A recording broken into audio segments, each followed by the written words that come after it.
And we're live. All right, everybody. Here we are.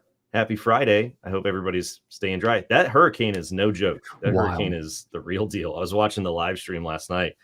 We were talking about it beforehand.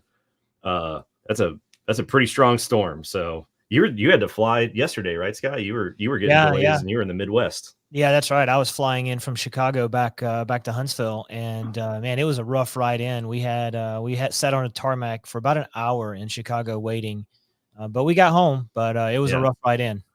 Yeah, that's crazy. Well, for those of you joining us, thanks for joining the stream. So we're doing these weekly live Q&A live streams, all things CMMC, NIST controls, DFARS compliance, FedRAMP equivalency, all the fun terms. Once a month, we're going to be joined by the great and powerful Scott Edwards. So Scott, I don't know, the last time that you and I did a webinar together might have been Q1, might have been right after the rule. It's been a while. You've been traveling around, making stuff happen, making deals happen, running. It's been a long year, and we're still in September. So I'm excited to be on here. I'm excited to be on here with you guys. Looking forward to it. You know, at least once a month. I might pop in even more than that. We'll see. Hey, the more the merrier. So let's see. Okay, so just a couple of quick updates. So the YouTube channel hit 10,000 subscribers, which is absolutely incredible. Oh, hey! Daniel's got the air horns on a hair trigger here. So we're at 10,000 subscribers, and that's great because we're now expanding the catalog of things that you can find on the YouTube channel. For instance, this weekly live Q&A, and often featuring yourself, Scott. We're also switching the podcast a little bit so that once a month, after the Cyber AB Town Hall, Joy Beelan and Jason are going to dive specifically into training, CAICO, assessor certification details. That is becoming its own universe of issues, details, all that stuff. It's so much to keep up with. So that's going to happen once a month. We're doing this every Friday. We're doing the regular podcast every Thursday. Plenty of stuff to keep up with. So thanks everybody who's subscribed. We're at 10,000 subs. 90% of YouTube channels never hit 10,000 subs. It blows my mind. But yeah, I feel like now we're actually starting to build out the channel. So lots of cool stuff, lots of great information. But let's get started the way we always do. We always talk about our sort of week in review. Scott, you can talk about your year in review so far because people haven't heard from you in a while. You've been traveling around, talking to everybody behind the scenes. Traveling around. It's been, we've had a good month this month. Been to some interesting conferences, had a lot of very interesting conversations, and it really, just in general, it's really interesting. We've been in this, ecosystem doing the 800-171 thing for, north of 8 years now, right? Since 2016, and there is still such a lack of knowledge in the general business ecosystem about this requirement. One conversation I was having at a conference this week with a lot of business investors, and just trying to explain to them, the whole CMMC ecosystem, and they didn't realize that, for example, educational institutions were considered part of this ecosystem. And so I started explaining, research R1 universities and, how they have research networks and they have the general administrative networks. And then we can get into this later, but, the whole new Department of Education 800-171 rule that's now out there, and how that, they were just dumbfounded that, universities were about to get hit by this. And I think we're going to talk a little bit about, the CCP on the Quad report a little bit later as well. But it's just still a general lack of information in the entire business ecosystem about what is about to happen and how this is going to affect not just defense contractors, but how it's going to affect commerce and business in the United States, period, full stop. Yep. Yeah. So it was some really, really interesting conversations. And, if you're listening to this podcast, or if you're listening to this, this session today, you're obviously on the front end of that conversation. You know what's going on. But wow, it's really going to be a huge sea change within the business community overall in the United States. Yeah, absolutely. Absolutely. Andy says his favorite show is on again. So thanks, Andy, for tuning in. He's driving in his picture. So I assume that you're listening to this while you're commuting. Make sure you're driving safe, Andy. Thanks for tuning in. And then, all right, let's. and then I had another one. I Yeah. went to, really looking at the future of GovCloud, the Microsoft GovCloud, and what's coming down the road. And, Microsoft is not, they're not pulling up on the pedal, if you will. They're continuing to, move capability and resources and functionality into GovCloud, into the IL6 secret TS clouds. We're looking at, M365 secret coming online here in the next few months for the DIB, which is great. That's something that's, a big need. Additional reporting being deployed out into GCC High for, some of the, more, smaller services within M365 to be able to get good user-based reporting on things like, Visio usage and stuff like that. I mean, down to that level, which is really great for, the admins that are looking to see, okay, I'm spending all this money on these Visio licenses. What's my actual utilization? And, is it worth it? Or can I save some money by pulling back on some licensing? So that is there's a lot of really great stuff coming. Microsoft has got, they've got a deployment timeline now on how they're actually deploying capabilities and services from worldwide commercial to GCC High to DOD to secret to top secret, et cetera. So they really have done a great job of thinking through that and making sure that by the time it gets to GCC High, DoD, and the secret platforms, it is a very well thought out, well running old piece of code. So this reminds me, you're talking about they're not taking their foot off the pedal. The first thing I thought of was that NASCAR quote where the driver's like, "I'm not lifting my foot until I see God or a checkered flag." I can't remember the driver who said that, but that goes for the rulemaking. That goes for what Microsoft is doing. I think we'll jump ahead of what maybe your week in review, Daniel, and mine, if you want to jump in, Scott. So one of the biggest achievements that we've had so far this year, talking about specific to the Microsoft ecosystem, is achieving Azure Expert MSP. This is a huge deal, and I don't think a lot of people maybe necessarily know what that means right off the bat. Sure. Yeah. So this is something that we achieved actually early this year. December, January, kind of crossing the border there. But this was a big achievement for us, and this is something that we get a lot of questions about because it's just not known about a lot out there in the ecosystem. But we talk about it a lot, and so people are asking the question, what does that mean? Well, the Azure Expert MSP is a program that Microsoft put together through the partner network that basically is a third-party audit assessment, if you will, yearly, where they come in, an external auditor, not Microsoft, an external third-party auditor comes in and essentially evaluates, any organization on 66 different points of emphasis, everything from, how you handle customer inflow to how you do project management to, the technical certifications on your team, what solution partner designations do you have, what advanced specializations do you have, ISO 27001 I mean, there's all kinds of requirements within these 66 points. And it's a yearly audit that has to be done to achieve that. And we're very proud of it because it's something that it's typically only done by global system integrators. Think companies like HP Enterprise or Tata Consultancy or somebody like that. So we're one of the smallest Azure Expert MSPs out there in the market. There's only 75 worldwide. Wow. We're the only one that's doing work in the GovCloud. So, it's a really cool capability for us, and we're very excited about it. We're coming up for our next annual audit, the end of this year. So we're in preparation for that, making sure we keep everything, in line for that. At the same time, while we're, getting ready for our L2 certification that, that we'll be doing in January. So, absolutely. That's pretty much what it is. It's a very cool capability and certification, especially for a Microsoft focused MSP. Yeah. I mean, only Azure Expert MSP and GovCloud is pretty much the end of the story at that point. So it's an awesome achievement. And I was really, really stoked whenever we got it. All right, let's see here. Daniel, you were just at National Cyber Summit down in Huntsville in our hometown there. So what'd you see? What'd you hear? Yeah. So I got the privilege of doing a session with Joy. We talked about 10 p.m. Do you know where your MSP is? A session that Ryan Bonner and I got to do at CS2 this year in Boston. So we did a little replay of that. We modified it just a little bit. And the most shocking thing, because we were talking about things like security protection data and external service provider assets or ESP assets.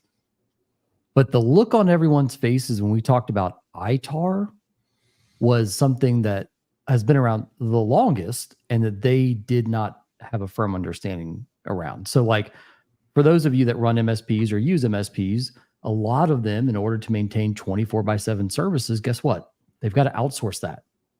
Eastern Europe, India, it's all over the place, right? From that perspective. And so what they realized in that session that we were doing was, oh, I've got to not only vet my MSP for US personship because they have access to these systems that have export control, but I'm also going to have to vet the vendors that they outsource to because they also have access to these systems to do things.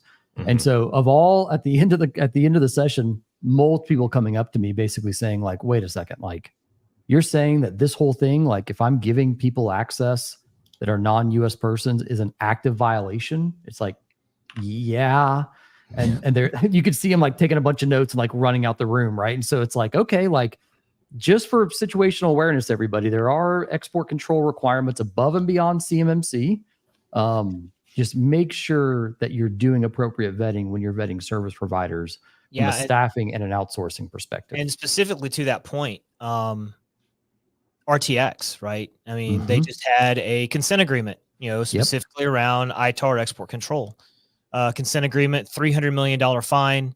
200 million of that a direct fine, 100 million of that has to be spent on internal compliance processes, procedures, and training.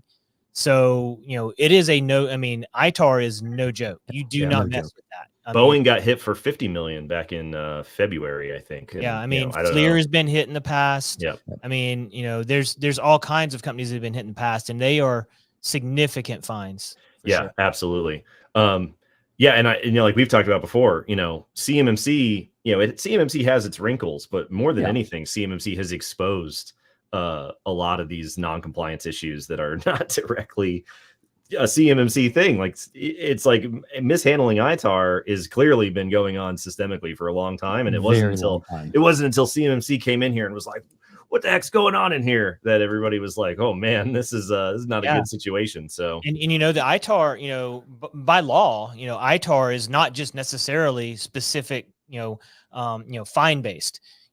There are provisions for actual criminal charges and people to go to jail.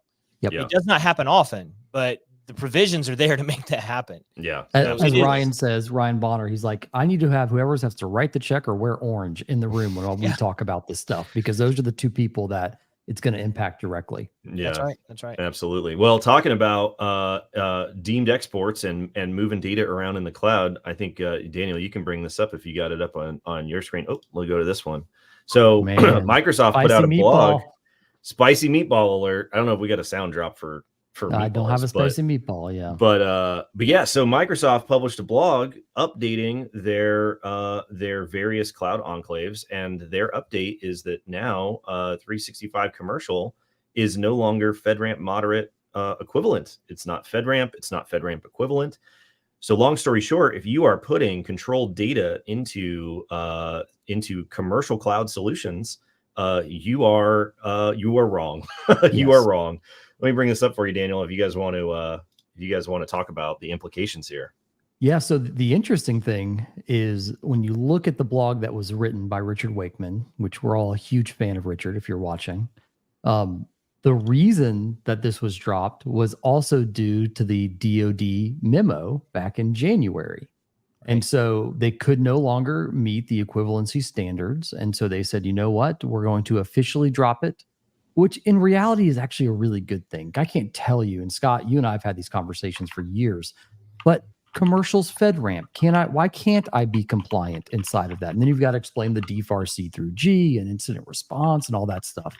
The fact that they dropped it actually finally provides the clarity that the industry needed. I was literally just on a call an hour ago walking through this, pretty new news as of Monday. And people are still surprised. They're like, what are we going to do with this? Right. What does this mean for implications around FAR CUI coming up and things like that? And so this is finally providing the clarity around, if you're going to do government work, if you're going to do and have CUI, you've got to be in a GovCloud instance. Yeah, that's right. I mean, there are some caveats there where, is GCC considered gov cloud or not? It's not the U.S. sovereign cloud, but it is a government community cloud sitting on top of commercial. And yes, you can do, L1 and L2 non-specified data, so non-ITAR data in GCC. But what we see is that, the vast majority of companies that we talk to, they end up not doing that because they don't want to shut off the potential of working with ITAR data at some point in the future, right? Exactly. Because once you have once you've moved into that environment, and then you have your one of your BD or capture guys come and say, hey, we've got this great contract we want to pursue, but it's got ITAR, and now you're looking at having to migrate again. Nobody wants to deal with that. So, most people will go into GCC high instead of GCC. But, the big reason, you mentioned it a little bit about why Microsoft dropped it. The DOD memo had a big piece of that.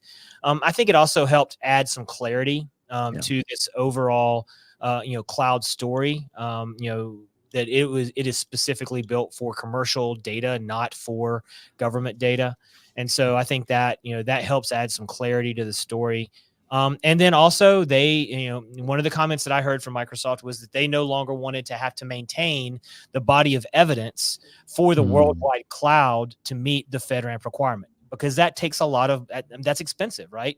You have to have people maintaining that information, and they no longer wanted to do that for the worldwide cloud. And so, by moving it just to GCC and GCC High and DoD, that allowed them to drop that portion of what they were doing, from managing all of the body of evidence for FedRAMP and FedRAMP equivalency. Yeah. So what does this do for FARS UI, Jacob? Like what are our implications on that, you think? Yeah. So that's my main takeaway of this is that, the thing for everyone to remember is that FedRAMP moderate equivalency is a DoD construct. Circa 2016, when they were updating the rulemaking to revise the DFARS 7012 clause, the situation at that time was there weren't very many FedRAMP solutions, especially compared to now. There were like a handful. And if you weren't the federal government, you weren't going to get access to these things, even if you could afford them.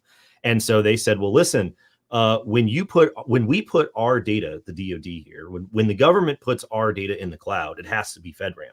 When you, the contractor, put our data in the cloud, it also needs to be FedRAMP, but you don't have access to it. So what are we going to do? Right. So their idea was they tried to be nice to everybody. And they said, well, when you put our data in the cloud, just make sure that it's equivalent to these requirements. And then they just left it at that. Right. Which was the key mistake. So the point being is that FedRAMP moderate equivalency is not something that when the FAR CUI rule, the federal wide CUI rule comes around, there's no guarantee that FedRAMP moderate equivalency will be a thing. More than likely, they'll just say, oh, you're putting our data in the cloud. It must be a FedRAMP certified solution. And I think that this is probably an early indicator of things to come in the future. Jacob, if you're not paying attention, then you definitely got to pay attention to that. Don't you think that the DoD is even going to relook this as they're looking at doing the next version of the 7012? Yeah, there's been nothing good has come out of FedRAMP moderate equivalency from an assurance perspective. So, right? I would say it's highly likely that FedRAMP moderate equivalency just disappears from the 7012 rewrite. Yeah, its days are numbered 100%. It's just a lot of work. It's just, there's no way that that's a long-term solution. So we have the compliance implications. I'm also, and again, we work with a lot of multinational companies, presence all over the world. One of the hard things about this as well is now we have to figure out identity providers.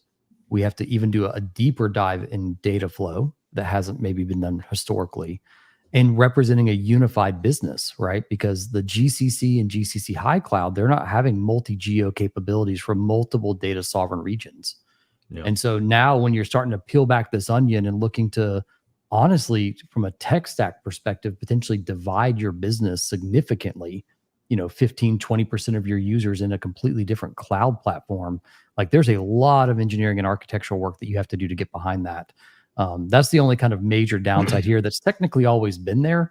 This is just making it a lot more real for people because FedRAMP's finally been dropped and, there's not been a point of contention there anymore. So just know that, for all the IT people out there, identity people, we hear your cries and we've raised them to Microsoft. And there are some ways to kind of work within it, but they're not very fun. So it's not an easy button, that's for sure. So it is not. All right. Well, we got a bunch of questions that are coming in live. I just wanted to get to one from last week from Samantha. What are some resources we can provide our organization on the fundamentals of CMMC and its importance to the DIB? So I put the links in chat, so you should be able to see those. There's basically a couple places that you can start. One is DOD's summary video of the 32 CFR proposed rule. We have that on our YouTube channel. We reposted it for ease of location, since it's buried on a random DOD website. The other is our summary of the 32 CFR proposed rule from our webinar in January. The other one is our new Pathfinder tool, which is a series of questions to walk through to figure out where you're at, where to start, which steps to go on. Basically regardless of what your current posture is. And then there's a video on our YouTube page where Daniel and I walk through a demo of that tool. And those three or four things together should give you a pretty good understanding of what's going on at a high level and then what's going on at a specific level for you as far as a specific set of steps to walk through. So that is a pretty good starting place for what's going on here. So let's look at some of these questions that are coming in live. All righty. Hey, Vince. All right. So Vince Scott said no rule today. Soon. Nope. No rule today. So based off of, we talked about this in our recent podcast about what's going on. So the recent milestone was that the 32 CFR final rule, the rule that codifies CMMC as an official DoD program, the one that we've been waiting on since the announcement of 2.0, since the end of 2021, crossed its final regulatory milestone, the final regulatory review by the rulemaking gods themselves, the Office of Information and Regulatory Affairs. That means that now it is the countdown to publication. Unfortunately, the process of going from leaving regulatory review to publication by the Federal Register is a total black box that generally takes 2 weeks or less. However, at the end of the year, with an election coming up, everybody and their brother is trying to get their rules published. So there's quite a backlog. I would imagine it's going to be the next week or two, no problem whatsoever, but it's impossible to know specifically. But it's left the final stage of review. And so it should be literally any day, probably, within the next week or two. Yeah. I mean, so we're like, 10 days, 11 days from the time it left review and went to Federal Register. So, I mean, if they hit the 2 weeks, it's, you're basically looking at Friday today. Yeah. I mean, it could be, it could be, let's see, next Friday. I would say, I'm not thinking that it's going to be longer than, October 11th. It definitely won't stretch further into October, but it's impossible to know the queue because there's no transparency in, how many people are working at the Office of the Federal Register. Are they on PTO? Like, what does their backlog and queue look like? Like nobody actually knows.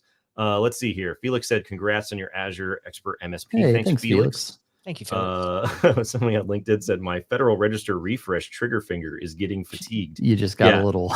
Yeah, I've been expensing quite a few F5 keys on my keyboard. Sorry, Scott. It's like one of my biggest budget items is new F5 keys for refreshing. Let's see here. New questions coming in. I saw one from David Wood that I got. Yeah, there's another one there from Vincent as well that we might want to talk about. So David says one client requires GCC high, so we as their MSP will have to be equal. Can we still manage our other clients, or do I need to set up a separate corp for the GCC stuff?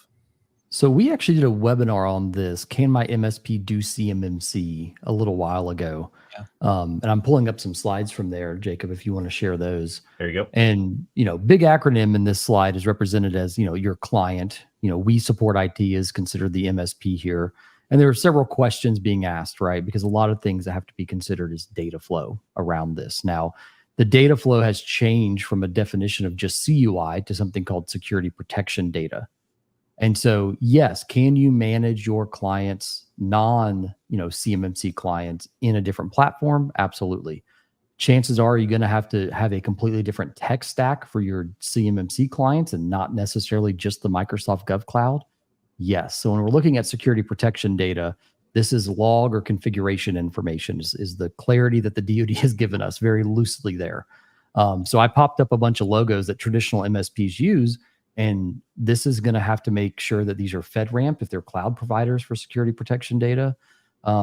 which is really problematic. And then if any of these systems non-cloud have security protection data on them, they're part of a CMMC certification boundary that your MSP will have to go and get certified through, at least as the proposed rule is written today. So long story short, yes, can you divide and do a GovCloud instance for yourselves to manage your clients? Sure, for the CMMC. Can you have a separate instance for your tech stack for your commercial clients? That's going to get insanely expensive. It might, depending on how much DoD contractors you have in your MSP portfolio, it might be worth just putting everyone at the higher baseline from an overall cost and efficiency perspective. So I did want to bring that up because there's a little bit more than just, do we need to be in Microsoft Gov to support this, defense contractor? It's like, yes, potentially, but more likely you're going to have to look at your MSP tech stack and do kind of a rip and replace based on security protection data requirements if those stay in the final rule. I think back to Daniel. I'm sure you remember this, but back in the old office, when we were first conceiving of what is now our Guardian product line, and we sat on a whiteboard and we basically started going through all of the typical tech stack for a MSP and talking about what we could use and what we couldn't use. And it was a very challenging conversation because basically we couldn't use anything that was in a normal MSP tech stack. We had to essentially build everything, ground up, based on, on-prem stuff sitting in Azure, built to standard. And it was a real challenge. So, the FedRAMP requirements really make it very difficult for MSPs overall. Absolutely. And back in 2017, when we were doing that, Scott, guess what? There was like 6 things in FedRAMP and still no on tools, by the way. Like there's still no good remote management software there that MSPs traditionally use. So it is an uphill battle for sure if you're working to defense contractors as an MSP. There's a relevant question that I was actually on the AB town hall the other night that came in, since we're on the FedRAMP kick this week. And this comes up all the time in terms of people getting sold solutions that seem to be a lot better than maybe meets the eye. So the question is, can an external service provider, in this case, that's a common phrase used to reference managed service providers, can an external service provider hosting in a FedRAMP certified cloud service provider claim equivalency to FedRAMP? Can my solution being hosted in a FedRAMP environment itself be FedRAMP? We see this all the time. So the phrase "a journey of 1,000 miles starts with a single step," that would be your single step on your 1,000-mile journey, right? Oh yeah, people are trying to just say, "Hey, I'm in AWS Gov.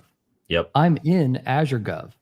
I'm in the Oracle Gov Cloud. Fantastic, great. You have a bunch of inheritance that you can claim." However, and we talk about this all the time, like just because you get a Microsoft Gov tenant, it's an empty tenant. You have to configure it to all of the controls based on your specific implementation requirements, right? Same thing with the FedRAMP thing. Like you get to inherit a bunch of stuff, but you've got to configure all of those resources to meet the requirements and then go through a 3PAO and continue to pursue that either for equivalency or a fully authorized instance. But like, there's going to be so many defense contractors that are sorely let down, especially in the manufacturing space, honestly, because I see this happening most in their realm of these CMMC compliant SaaS applications that just happen to be running in AWS Gov, and they have not been configured to 53. They have not gone through a 3PAO. They have not even spelled equivalency. And that's very concerning, honestly. Yeah. And we're always harping on the importance of a shared responsibility matrix between a company and their MSP as a very detailed way of breaking down who is responsible for what, as far as implementing, maintaining, and proving that your various requirements are implemented. And these are sometimes shared responsibilities. Sometimes they're entirely done by your MSP, but not always. Very, very important to walk through that. And that shared responsibility matrix approach is a direct model from the shared responsibility model in cloud computing, in the sense that the cloud environment might have a FedRAMP authorization, but if your app is operating inside of that cloud environment, that does not mean that your app has fully inherited all of those controls or certs or whatever it happens to be. I mean, this is like a fundamental 101 part of my Yeah. thing is operating in the cloud there. And for manufacturers especially, if you're using an ERP system that is telling you, oh, we're hosted in a FedRAMP certified cloud, therefore we are FedRAMP, alarm bells should be going off in your mind to be like, what exactly do you mean by that? Can you show me exactly on the list here of what it is? Where is your FedRAMP cert? Ask for that body of evidence. Yeah, Ask and that's for that DOE. body of evidence. I mean, yes, you do need to be on a FedRAMP cloud. If you're building an application, you need to be on a FedRAMP IaaS or PaaS platform, and you need to build on top of that. But then you still have to go get your application FedRAMPed. right. You can't just inherit all of it. So. Yeah, Nope. exactly. So Vince had a question here about international concerns for FedRAMP. Can a French company, for example, buy FedRAMP cloud services? I've got a fun one for this. I have fought with Microsoft for a very long time, and Scott, I know you have too. We've got parent companies or just defense contractors that are housed outside of the United States solely. They do not have a U.S. presence. Yeah. And we've gone to Microsoft multiple times saying, hey, these companies want to buy GovCloud because it's the only SaaS provider that meets the flow down of 7012 And because they don't Microsoft have will that not let them equivalency. in. Microsoft won't let them in. And I honestly don't understand it. Yeah. I know it has to deal with export control probably, or U.S. persons or something of that nature, but I don't know why. Other FedRAMP services, I don't know. But I think it comes that they have to have a U.S. nexus so that they can somehow tie the contract to a U.S. nexus is what it has to, is something what it has to be. But yeah, I mean, that's a little bit of a different thing than the question that Vincent had, but absolutely important from a multinational situation. Jacob, check me on this, but FedRAMP is just a configuration standard, right? So you could have a FedRAMP certified Chinese cloud. Right. I mean, it could happen. You could build a FedRAMP. I guess it would be equivalent, probably. Yeah. But an equivalent. Well, apparently, if you're a research university, you probably have one. You know what I'm saying? Hey, everybody reading the news. Hey-o. Yeah, I mean, you could build a cloud, sitting in China or France or anywhere else, to the FedRAMP standard. Would it get through the FedRAMP certification? Probably not. Yeah, FedRAMP itself is not necessarily a international, delineation, right? It's just the certification that the controls have been implemented and certified. Now, will you be able to get a sponsorship? Because FedRAMP is usually run through, government authorizations, and there's sort of 4 government programs. That's where stuff could get tricky. But there's nothing inherent about the controls necessarily that would limit it. Now, when you're talking about the government needing a FedRAMP solution for government data and it's export controlled and ITAR and all that other stuff, then it's going to start to get kind of murky. I don't actually know, based off of the existing FedRAMP authorizations, how it works internationally or not. But I would have to. I mean, so like Microsoft, on paper was FedRAMP in commercial. Multinational companies buy them all the time. So I have a feeling there's probably not a huge barrier there for other services. At least I would think, just because of people buying commercial for years. So. Yeah.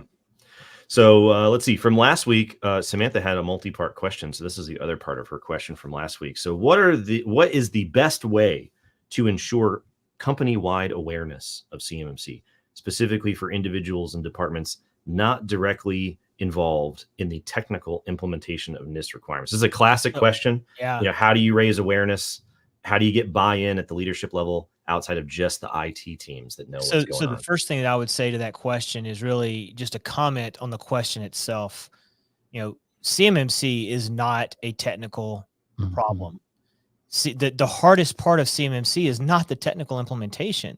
The hardest part of CMMC is the process and procedure and operational management of your organization. And so if there's a technical person at the top of your CMMC program within your organization, you already have a significant problem. That program should be run by someone not in your CIO office, right? This should be someone that has executive sponsorship beyond the CIO office, because if you don't get buy-in from outside the CIO office, it's going to become a technical project, and you're going to end up having significant adoption problems across the board. That's just my comment to the question in general. Yeah. Any thoughts, Daniel? The follow-up on that, the squeaky wheel is going to be pretty much immediately the BD team. if you want to raise awareness as fast as possible and have somebody screaming at leaders saying we can't win business because of what you have or haven't done, that's usually the first and strongest ally you will get in the sense of helping to kind of transform and push momentum through. So if you're an IT person, partner with sales, partner with your BD team to actually show and materialize the risk. If we don't do this collectively as a company, we aren't going to get more work as a prime or as a sub. Yeah. Yeah. So let's see. So Tara had this comment, and so it's not formatting correctly on the stream. It's a live show, everybody. It's fine. So Tara had the response here. There's a discussion in the chat about POA&Ms, whether they're allowed or not. And she was telling Jim, you can't have a POA&M with CMMC level 2. It has to be closed within 180 days of initial assessment, or you cannot become CMMC level 2. I'm going to nitpick here a little bit. I'm going to split hairs here a little bit. Having a POA&M is allowed under CMMC level 2, but it's limited to having that POA&M closed within 180 days. So it is not technically true that you can't have a POA&M. You just can't have POA&M items open for beyond 180 days from that assessment. So you are allowed to have a POA&M. That's the whole point. Yeah, and the government has come out and encouraged everyone to have a POA&M even after you get your certification done, right? Once you have your certification done, you've met 100% of the requirement set, you should still have a POA&M of improvements and things that you are continuing to improve on a constant basis, because we should all be about continual improvement, even once you've met the minimum standard. And so have a POA&M, have items, projects, configurations that you want to add to it, that go beyond the minimum standard, but that's still considered a POA&M. It's just not a POA&M for required. I think maybe one way to phrase it is you're not allowed to have indefinite POA&Ms, right? And that was the problem with 7012, was there was no mechanism for forcing people to close out POA&Ms at any time, let alone having sort of continuous POA&Ms moving on. So as far as CMMC goes, originally under the original concept of CMMC a couple of years ago, they didn't want POA&Ms to be allowed whatsoever, primarily as a retaliation from the fact that the DoD had seen their contractors just park open items on their POA&Ms forever. And then as the process of rulemaking has come through, they've said, yeah, you can have POA&M items, but they have to be closed within 180 days, which, Daniel, as you and I have talked about recently, the procurement administrative lead time, the time to go from a DoD solicitation to a DoD award for a contract or a purchase order or whatever, is in almost every situation shorter than 180 days. It's 32 business days is the median, I think, is what it is. Yeah. So if you think 180 days isn't a very long time about the POA&M, then definitely zoom out and look at how quickly DoD will be awarding contracts. The reason that's relevant is because CMMC certification is a condition of award. And so if you wait until you see these things show up in your solicitations, and you can't get done in 30 days, then it's just, 180 days is an eternity compared to how quickly DoD tends to award stuff. Jacob Hill just made a really good comment. The proposed CMMC program rule differentiates between an assessment POA&M and an operational POA&M, and that's exactly right. That's what I was talking to. That's what I was getting at. So yeah, absolutely. Let's see here. So Brad on YouTube said, has there been any signaling from DoD regarding more extensive and effective communication to business leadership? Well, a couple things here. One is that question implies that the DoD would consider their current level of communication not extensive and not effective. So I would say that if you asked the DoD, I'm not speaking for them, but I would imagine that if you ask the DoD, they would tell you that they've been extremely communicative about what's been going on. They've been extremely clear about what's going on. Now, they are limited to what I think people would like to see because of the way that rulemaking works. They're not allowed to comment on existing rulemaking until it's all final and done. Now that we're expecting the final rule to be out in the next week or two, I would imagine we'd see more information from the DoD. But I mean, we've been seeing them at conferences all year. And everything that the DoD says when they get up there is we're currently in rulemaking for CMMC, so we can't talk about that, but we can talk about the DIB CS program. We can talk about CERC agreements. We can talk about this. We can talk about that.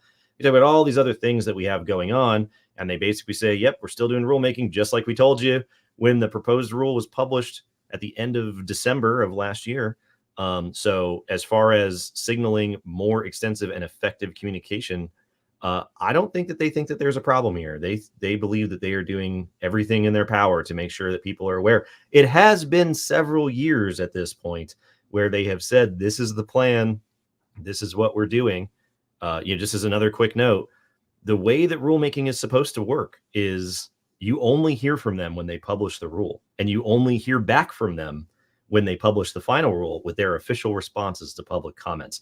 Anything outside of that process is just extra work that they don't technically have to do. For example, we're waiting on this Department of Education CUI rule to come out, where higher education institutions will be required to implement 800-171 to protect controlled and classified information outside of just DoD specific use cases. It'll be applicable to the entire enterprise for all kinds of categories of CUI. There are no webinars. There are no conference presentations. They're not at RSA. They're not at Black Hat. They're not at CS2. They're not out there talking to anybody about anything. You'll hear from them when they publish the rule in the Federal Register, and you'll hear from them again when they respond to your comments in their final rule. That is the way that the government communicates. So not to totally dunk on Brad here, but from the DoD's perspective, they're going way above and beyond what's actually required to communicate. So I will say this. What I've been very disappointed in is the primes they don't have a gag order. They don't have some of these limitations that federal rulemaking, forces DoD to follow, right? Primes are not doing this education in the DIB. NDIA obviously has elements of that where they're trying to, the CCRA, and they're trying to kind of inform people, or at least have some kind of risk form to fill out. But I actually blame the primes a little bit more than the DoD, because the primes actually touch more than just, tier 1, tier 2 suppliers. They touch, to some extent, the ability to go all the way down the chain, right? At least from hey, we're requiring this of you, flow this down to your supply chain, make sure that they're aware, so forth and so on. So, that's really where most of my rub is, because DoD has, they've been a circuit rider for years, preaching the gospel of what's about to happen with CMMC, but Lockheed, Raytheon, Boeing, Booz Allen, you just don't see these people at a supply chain level doing enough education, in my opinion. Yeah, and absolutely. In the chat, in the comments, if you guys have seen those kinds of yes, please, webinars, we would love to hear about them. But I just haven't heard about them. Yeah, and not to toot our own horn here or anything like that. Not that we're gonna have a sound drop or anything, but if you here we go. Oh, wrong one. Yeah, wrong. There one. we go. Hey, wrong horn. So you guys should check out the webinar that we did in January on the summary of the 32 CFR rule. You may notice that when you tune into some of the webinars, the rare webinar from the major primes, a lot of those slides look very familiar. They have, used, now we've sort of come to an agreement with them. They use a lot of the slides that we put out in our content, in our podcasts, and our webinars. So you could hear it from the primes directly if you want to, but it's a pretty short set of steps to get back to the source of a lot of these slides. They use a lot of Summit 7 content to explain what's going on with the rules. So you get it here, you get it there, but it's generally all coming from us most of the time. So Brian just made a comment based on what we're talking about. It's basically, primes don't want to inherit the risk of trying to educate their supply chain, right? We've talked about this all the time, Jacob. They don't want to collect more information than they need to about the negligence of their own supply chain, right? The more information they know, the more risk they have. So Brian, we agree. We believe that's also one of the major reasons they haven't decided to move forward. But the problem is, risk knowing too much or risk knowing too little when CMMC happens and you don't know who you can use to move forward, starting in 25. So. Yeah, absolutely. And like Vince said on that same note, there's a lot of questionnaires that they've been sending out where they're mentioning CMMC. And so they're asking a lot of questions being like, you're going to get CMMC, right? When are you planning on getting CMMC, which you're planning on getting, right?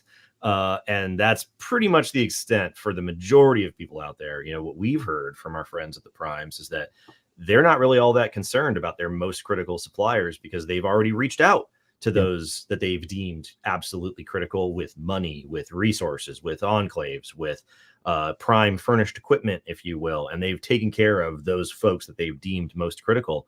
And for everybody else, they're not that critical. Now, unfortunately, they don't say that when they're on stage. They do say that in the prep calls before their panels, from what we've heard. And so the takeaway for the DIB is if you haven't heard from the primes, then you should be worried because they have, according to what they've told us, already reached out to the ones that they're worried about.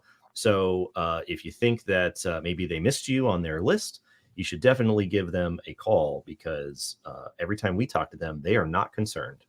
And let's give public kudos to Lockheed because it looks like there's a couple people that have said that Lockheed has done some. Oh, good. So, kudos to well done, Lockheed, for stepping up and doing that. Yeah, absolutely. All righty, let's see here. So something that came up on our on one of our calls this week, Daniel, was somebody asking about management of Apple devices whenever it comes to some of the solutions that we recommend to people, whether that's iOS devices or actual Macs themselves. Can you maybe go through the explanation that you give folks in terms of what's doing that? That's not a deal breaker for us here. Yeah. So on the iOS and Mac side, iOS is a relatively easy enrollment. It uses something called Intune inside of the Microsoft Cloud, and you can do BYOD or you can do company-owned or corporate-owned devices.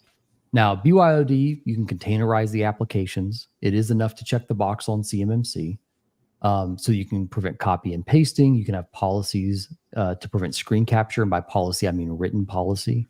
When you want to get into more robust controls, like fully disabling iCloud and all of these other functionalities, you really need to go the corporate device route. I mean, if you really want to be able to be very granular with your security baseline, you want to go the corporate side for Apple Business Manager as part of that. So Intune supports both of those ways to enroll the device, BYOD or corporately managed.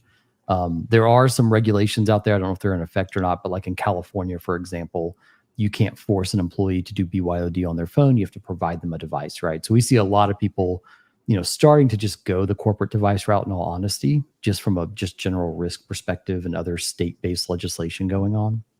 And the same type of enrollment can be done on Macs like they can on Windows.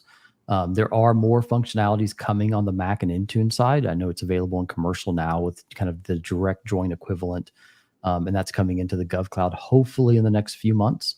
But it allows us to put security baselines and compliance policies and things like that on the Mac device itself.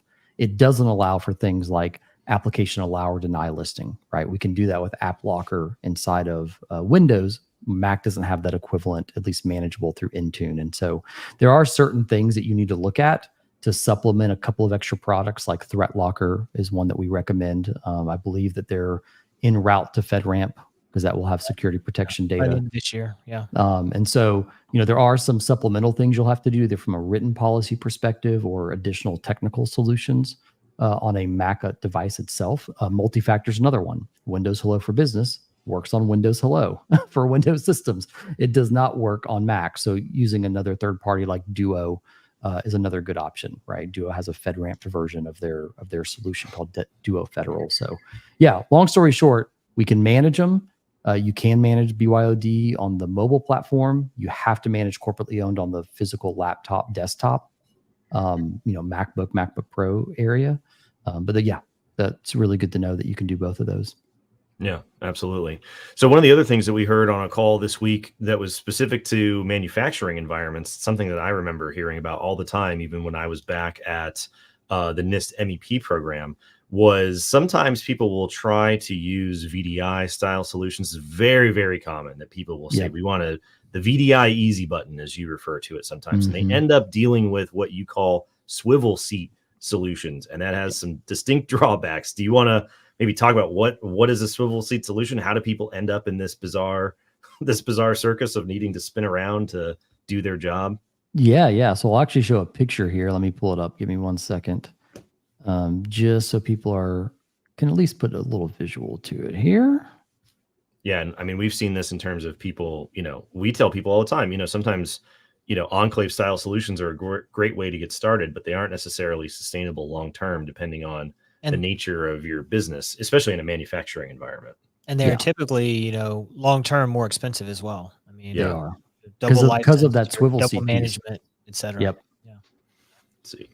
So when you're looking at, I just popped this here on the screen. So when you're looking at an enclave deployment, right, there's a couple of different variants of it, but the most common one is just a cloud-based enclave, where you're using your existing company computer joined to your existing corporate environment, and it's attaching to the remote desktop a virtual desktop Windows computer that's hardened and compliant and checks all the boxes. So that's what you see here in this particular screen. The problem is, as you can see here, I have 2 red clouds. That means I'm paying for licenses in both of those environments. That means I have to support the configuration of both of those environments, change control, both of those environments. So now I'm looking at adding overhead to support 2 parallel environments from a cloud perspective and general infrastructure potentially. And when you start going down this, the cost, the added burden of FTEs as well as licenses, it really only starts making sense if maybe less than 10 to 15% of your user population need access to this information in this second environment. Once you start eclipsing that from a user population perspective, the cost is going to far outweigh just consolidating to a single environment, right? I mean, you're going to start really seeing your ROI of consolidation really start making more and more sense to put everybody in the Gov Cloud. Right. Now, I know, there's other regulatory and data sovereignty concerns for very, very large organizations that have to be at play as well. But if you're a small business, if you're, 1 to 250, 300 people based here in the US on the manufacturing side, very likely, if you have more than, let's say, 30 people needing access to the enclave, you need to start having that conversation around, let's just look at potentially moving everybody. It'll be an initial upfront cost, but the long-term cost savings of management will actually save you money in the long term. Because enclaves are great. Enclaves can be cloud-based. They can connect back to on-prem for like your OT equipment, your manufacturing equipment. But as long as your data flow is protected, you can do an enclave. If your data flow has to drift into the corporate environment outside of your enclave, well, now you have a problem and even a bigger justification to jump in. So yeah, and that many times leads companies to then take that enclave and start slowly moving pieces from the corporate environment into what was the enclave, and over time, even if they don't necessarily make a conscious decision to go all in and move everything to that, they just do it simply because the data flow requires it. And so, absolutely, that happens just as a natural, path of doing business in many cases. Yeah, not to mention the fact that you might have been sold an enclave in commercial that isn't FedRAMP to begin with, which is a whole nother can of worms that we talked about earlier, right? Or equivalent enclaves. I have that conversation a lot, and it's just as we've known recently, you can lose equivalency. That is not a permanent rating by the DoD. Yeah. So yeah, absolutely. Yeah, that's what a mess. All right, so Blake said, has there been an update to the department responsible for CUI executive control? Has it been determined that the DoD will take over? Okay, so big shift here from a swivel seat discussion to a big picture policy discussion. So what Blake's referring to here is the agency that's in charge of the federal CUI program is the National Archives and Records Administration, NARA. They are the executive agent in charge of the CUI program for all federal agencies. There's been turf wars and political battles and all sorts of standard drama over the years since they were given the conch shell to be in charge of this program back in 2010. And for the last 2 years, the National Security Council got all the agencies together to do an interagency policy committee review shindig. And they decided that they were going to revisit the executive order that created the CUI program. And in all of the materials that we were able to find, interviews with outgoing directors at NARA and so on and so forth, they basically said every single time, we don't want to be in charge of it. We never wanted to be in charge of it. It's a mess. The former director of this program called it ISOO's Vietnam, ISOO being the Information Security Oversight Office, the part of NARA that's actually responsible for it. Basically a metaphor alluding to the fact that once they got into it, they didn't know how to get out of it, which is quite the metaphor. So there has been no update, Blake. We're waiting on this executive order to come out. All indications say that it should be this year. I would imagine it'll probably be after the election. I don't think any administration would try to start dropping executive orders for, 40 days away from the election. So it's probably a November, December thing. But you'll definitely hear about it from us because that's a huge deal. That's a big deal in the big picture CUI policy world of things. Jacob, you had Bonner on a podcast a couple weeks ago, and he was actually saying the DoD CUI registry actually has some more clarifying points over NARA around control technical information. So, I would also take a look at there, especially around the CTI. Check out the podcast they did a couple weeks ago, because it's very illuminating all in itself around CTI, export control information, the safeguarding regulations kind of behind that too. So even though the NARA hasn't touched it basically for at least a couple of years, DoD has been doing some additional referencing to their own DoD CUI registry. Yeah. Well, I'll put the link to their to that episode in just a second. So it's still an open question, but yeah. So Jacob Samantha has a question there. It's kind of another big picture, similar type question about NIST 171 R3. Yeah. Let's see. Has there been any updates as to when 171 R3 will become required? Fun question. So, For sure. So to the DoD's credit, they dodged a bullet here and they saved everybody, because the language in DFARS 7012 currently says that contractors are required to implement the most current version of 800-171. However, CMMC rulemaking says that they will come to assess 800-171 revision 2. Now that 171 revision 3 is out, you would think I need to implement 171 Rev 3, but then I will be assessed against 171 R2. The solution to this was DoD coming up with what's known as a class deviation, which is a waiver essentially. And they said that indefinitely contractors are required to implement 171 R2, not 171 R3, which now syncs up the requirements of DFARS 7012 with the assessment requirements in CMMC. According to my network of little birdies, if you will, I have heard that 171 Rev 3 will be required in the next era of CMMC. So what's going to happen is we're going to get done with CMMC rulemaking, and then we're going to start more CMMC rulemaking to update the program to 171 R3. So Jacob, you and I have had a little bit of a conversation about this. I think it was probably back in May or June. But, you know, our friend, Dr. Ron Ross from NIST, has made a very specific comment that DoD does not have the ability to do that. Yeah. He specifically has said that the agencies have 365 days to move to the new standard, full stop, period. Yeah. So, there's a lot of policy battles. There's a lot of, hey, this regulation says this regulation says that. For people on the ground needing to do stuff, it's 171 R2.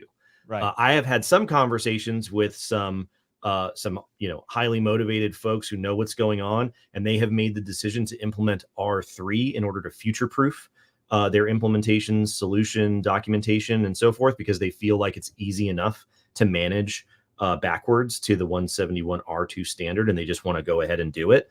But for most people, it's R2 for now. I would say that that's going to be the requirement for the next, call it 2 to 3 years, which is, it sounds like a long time, but then again, there's a lot of people that haven't been doing anything for the last 2 years, waiting on rulemaking. So maybe it's not that much time at all.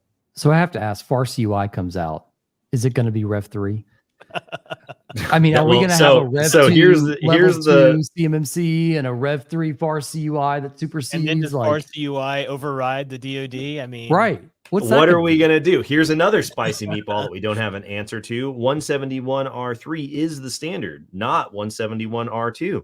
So what are international partners going to require when they have their version of CMMC? Are the Kiwis and the Canadians going to require 171 R3, but the Americans require 171 R2? And it's definitely something to monitor in terms of what's going on. If you want to avoid all the drums, then just do R3. If you want to do just what's required for now and get started and keep everything nice and simple, you're not so worried about these other policy considerations, then just stick with R2. That's going to be the safe bet for the next couple of years. But there's going to be a lot of stuff that needs to get figured out. Given where the ecosystem is and how hard it is to get, it has been to get the DIB as a whole to move forward. Let's just get them to R2. How about that? We'll start somewhere. The safe bet is R2 for sure. If you'd like to know the advantages of going to R3, then we're easy to get a hold of. We can talk to you about it. All right. So Jack here. Quick shout out to Jack. Jack likes every single thing that I post on LinkedIn, no matter how obscure, no matter how low effort on a Friday afternoon my LinkedIn posts are. Jack has been ride or die all along. Jack, thanks, man. Thanks for always Thanks for always engaging on my posts and keeping me going, even when the posts don't necessarily get all that much engagement. But he has a good question in regards to the JSVA, the Joint Surveillance Assessments at the end of the program. Which CFR becoming final drives this? That is the 32 CFR final rule, the rule that we are expecting to be published in the next week or two. The effective date of that rule is the thing to pay attention to. So this question relates to this sort of temporary interim system of assessments leading to certification. So in the interim, while we've been waiting on this rule, the DoD came up with a program called Joint Surveillance Assessments, in which you could go through a assessment that's run jointly by DoD auditors, the DIBCAC team, and a CMMC assessment organization, a C3PAO. And the output of that assessment would theoretically grandfather you in, if you meet all the requirements, into a CMMC certification once the rule becomes final and effective. Now, you're placing a bit of a bet here because it's not necessarily a guarantee, even though that's what the DoD has said they really, really want to be able to do for everybody. However, the cutoff date is the effective date of the 32 CFR final rule. So if the rule is published October 9th, and then it becomes effective 60 days later, you would have to have your joint surveillance assessment done and completed according to what we know before that effective date in order to qualify to be grandfathered in. So if you have a JSVA scheduled for January, you might want to talk to your C3PAO. Yeah, DIBCAC is not absolutely. That's a taking really any good vacations. point. Yeah, that's a really good point. Okay, we're just over an hour here. Daniel, I don't know. You got a hard stop? You got to drop right now? Okay. Well, we'll save some questions for next week, and we'll go from there. Any questions that we didn't get to, we'll front load those for next week. And if you have questions, if you're watching this after the stream ends, feel free to add the questions into the chat. I always go through and take note of them and then try to get them set up at the front of each episode. And then we'll go from there. And yeah, so that is the end of this stream. Scott, your first stream, first live stream has turned into a real show now that you're here. I don't know. We'll have to look at the stats. We're getting close to almost 100 people between the various platforms that this stream is streaming to each week, which is really, really great. Thanks, everybody, for spending your Friday time with us. Thanks for liking and subscribing on YouTube. Make sure you follow us on LinkedIn, and we'll see you next week. See you next week.